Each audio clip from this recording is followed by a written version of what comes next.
mga kapobre at may siservisan tayo ngayon, Ford Fiesta.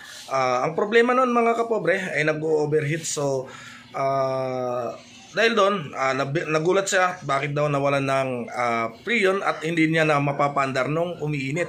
So ang sabi niya sa akin ay bakit daw mapaandar niya naman siya, pero pag matagal-tagal na ng mga 20 to 30 minutes ay namamatay na lang bigla ang Ford. So yan mga kapobre, tips ko sa inyo. Sa Ford po kasi ay nag-auto shutdown yung ating engine kapag nag-overheat yung ating makina. So yan ang kagandahan ng Ford noon. So iwas po yon na mas damage yung ating cylinder head. Yan ang kagandahan sa Ford na yon.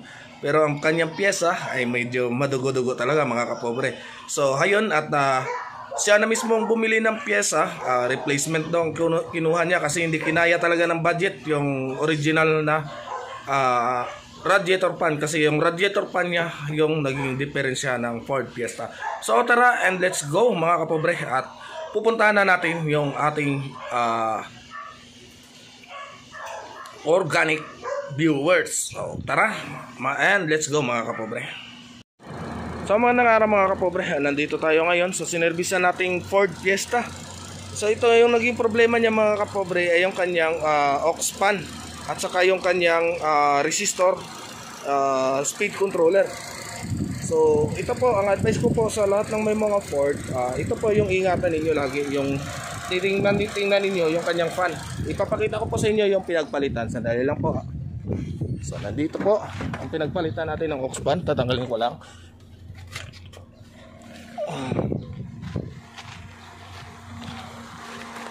So ayan po mga kapobre, yan po yung kanyang fan. Ayan, so pangalian mo na at may tawag lang. So ayan na nga mga kapobre, yan po yung dahilan kung bakit nag-overheat yung ating Ford Fiesta. So ang advice ko sa inyo, lagi po ninyo chichikin yung inyong aux fan. So kapag biglang nawala yung lamig ng inyong aircon, ibig sabihin po, dalawa lang po pwede maging dahilan nun. Pwede naging overheat. Ayun, so nag-overheat or hindi gumagana yung inyong aux fan. At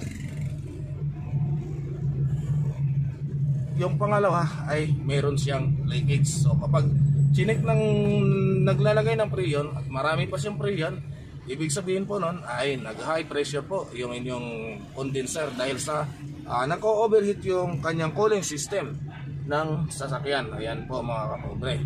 So yan po yung tips ko sa inyo. So ngayon ay papauwi na rin ako at tapos na yung ating gawa. So hindi ko na napakita sa inyo kanina yung pagbaklas gawa ng yun nga, hindi ako, wala akong taga video at ako lang mag-isa yung pumunta dahil mayroong pasok yung ating anak. Ayan. So ayan at magandang balita po yun at okay na naman po yung kanyang aux fan. So gumagana na at yun magagamit niya hanggang sana naman yun. So another kung ilang years na rin yung abutin yung kanyang aux fan. So hindi ko lang talaga mapangako kung ilang years kasi ang nakuha niya mga kapobre na aux fan ay yung replacement. So hindi ko masabi kung gaano katagal yung lifespan ng replacement na radiator fan. Ayan, yung aux fan natin sa ating radiator.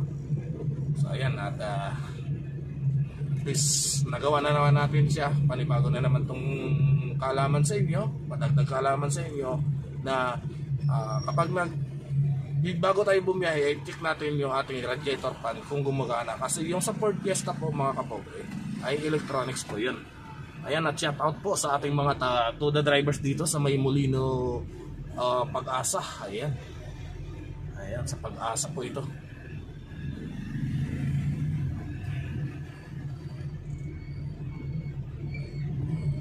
Ayan mga kapobre, at shout out din po para shout out pala sa ating mga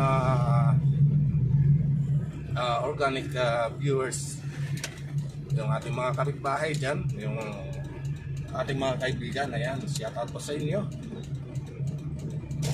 So ito, biyahe muna tayo pa uwi sa bahay. At dadaan muna siguro ako, bibili ako ng pang merienda ng ating mga anak. Ayan.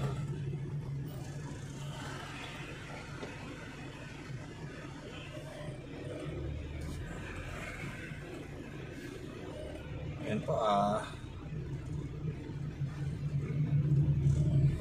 ito, nandito tayo ngayon.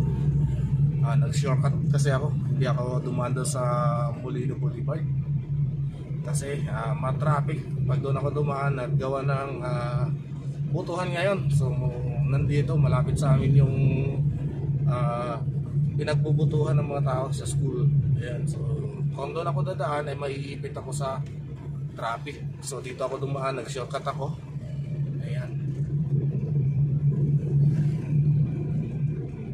So mga kapobre, at dagdag kaalaman po yan sa inyo.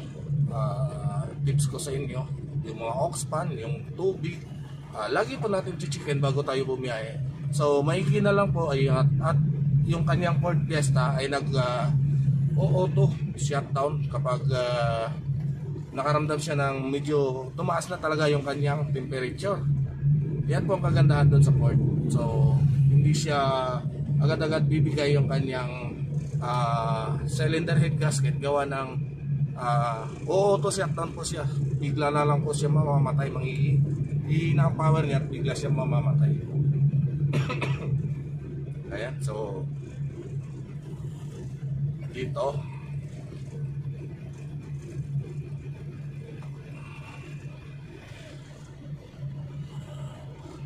ayan po, at kung may mga katanungan din po kayo about sa inyong mga sasakyan,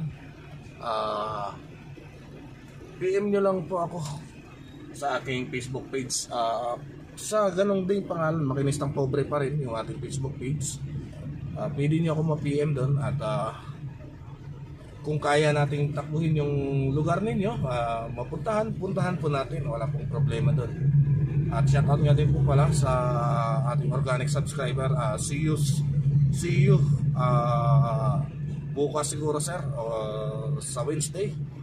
Ayan, dyan sa bandang Alfonso, Cavite. Ayan, so malapit na rin sa Nasugbu yun.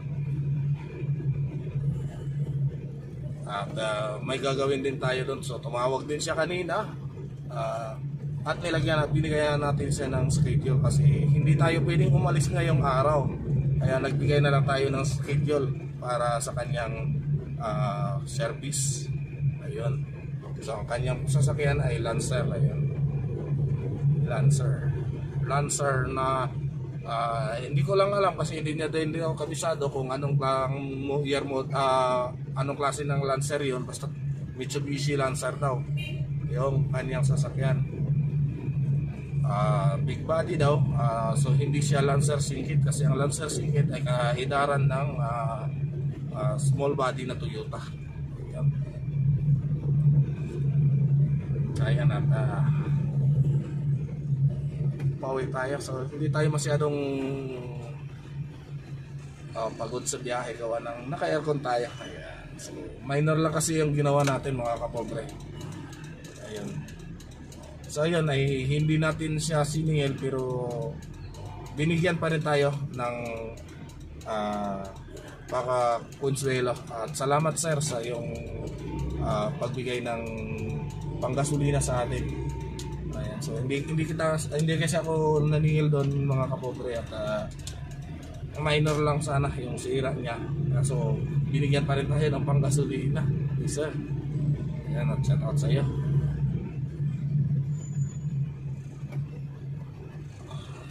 Ayan po mga kapobre, isipin nyo, radiator pan lang ng Ford ay inabot na siya ng 14.5. Ayan. So 14.5 replacement. So mataas, malaki, may value talaga yung mga piyesa ng Ford. So nakuha niya daw yun ng 14.5. Siyang bumili mo kasi mga kapobre, at 14.5 niya daw na nakuha yung radiator pan. So radiator pan lang yon. So kasi ang original niya daw ay nasa 23,000 yung binibigay sa kanya. Hindi ko lang alam kung saan siya kumuha ng kanyang parts. Pero sa akin medyo mas mababa sana doon kung sa atin siya na kumuha ng parts. Pero at least yun mga kapobre, nagawa natin ng maayos at ayun, magagamit niya na naman yung kanyang Ford Fiesta. So dito na po ako at malapit na ako sa Danghari. Pauwi na ako sa bahay.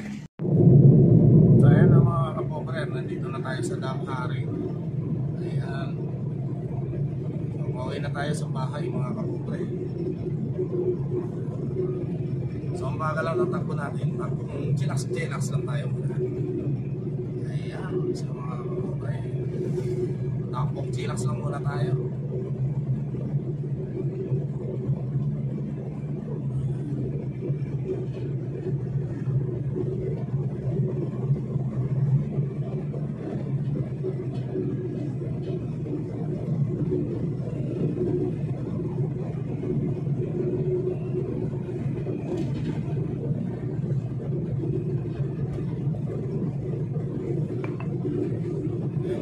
At malapit na tayo sa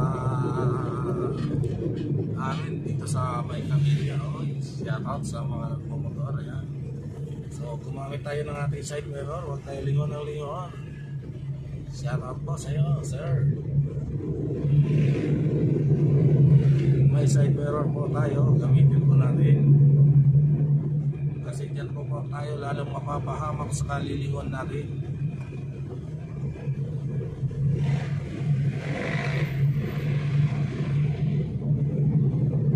Nandito na ako sa May Vista Mall.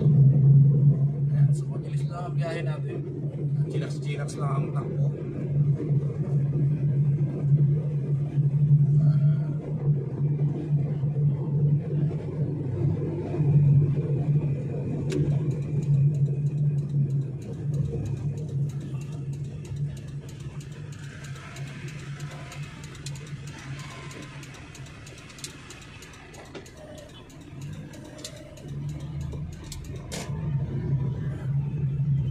So papasok na tayo sa amin sa May Camilla. Ayan. Ayan siya mga kapobre.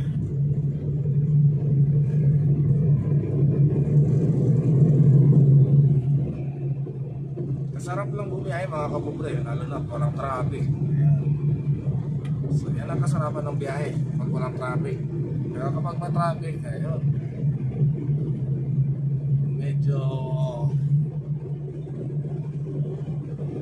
minsan ay talaga kakakabahan lang natin ang ating pasensya kapag medyo matraffic yung kalsada.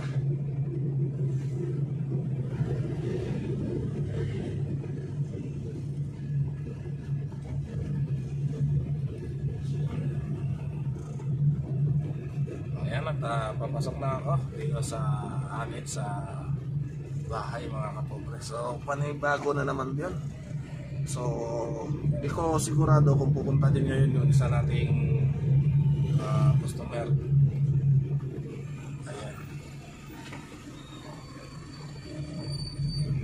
So, nag-message din sa atin. So, tinambakan tayo ng gawa ngayon mga kapobre. Bali, ang nagawa natin ngayong araw ay naka-apat na sasakyan tayo.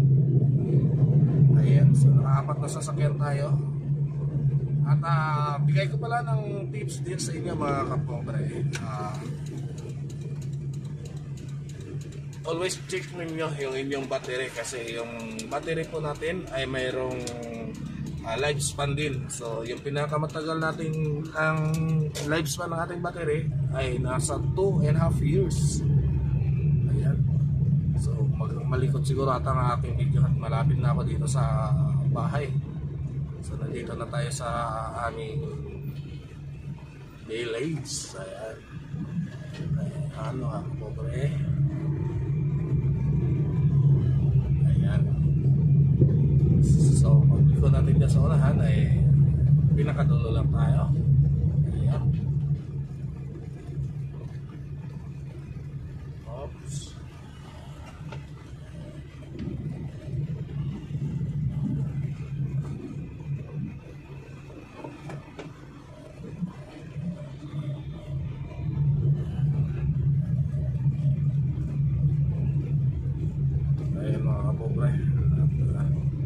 nandito na tayo sa amin. Ayan.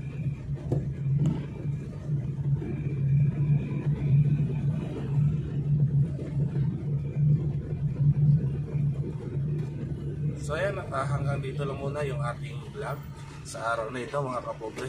Sa naway bigay tayo ng dagdag kaalaman po sa inyo sa mga lalong-lalo na po sa mga naka Ford Fiesta. Ayan, so hanggang dito na lang. Hanggang sa muli. Bye-bye!